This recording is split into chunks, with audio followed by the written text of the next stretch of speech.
I was really gratified to hear that John and Brandon had found a way to New York, that a bus was going to stop and pick them up and ferry them to New York. And I felt very confident that that was a plan that would deliver them to New York the next morning so we would be in time for the afternoon matinee.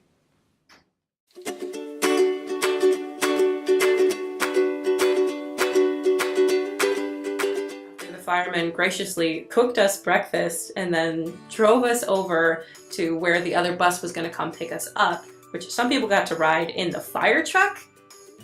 Jealous?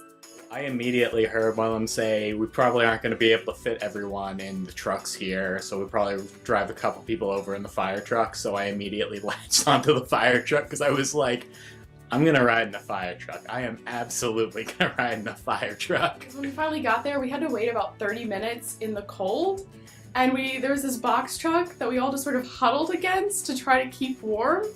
And we all like penguined together, so we were all like huddled around in a circle just to keep the wind away from us because it was still really windy. We were so cold, we were trying to distract ourselves we were playing the alphabet game where you have to list one thing that starts with each letter of the alphabet. You know, we were talking about shows and literally anything that would keep our minds off of the fact that we were freezing. Suddenly, I see John's face light up and he starts screaming, "The bus! It's the bus!" And everyone is just uproarious, screaming. It was as if we were stuck on a desert island for years, waving our arms in hopes that they would come and find us. So I felt really relieved when we finally saw the Superior's tours bus, because I knew that this whole adventure was hopefully going to be over. I thought we would, get our own way there and everything would be okay, and it was.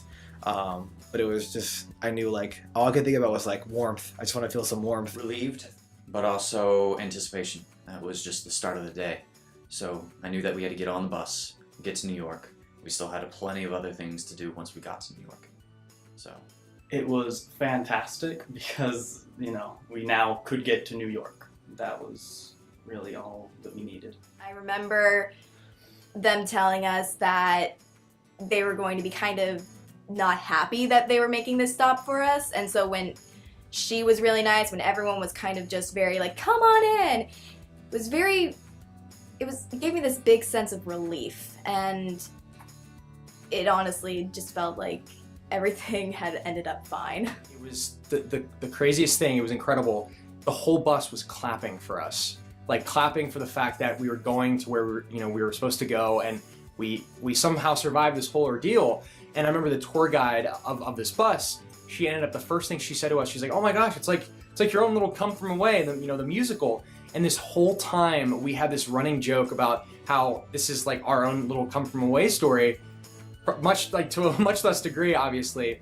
But we had like, we made up our own song with like the theme song. We were like, welcome to the bus. Like we were doing that. And we were saying we were like Marylanders, instead of like Islanders.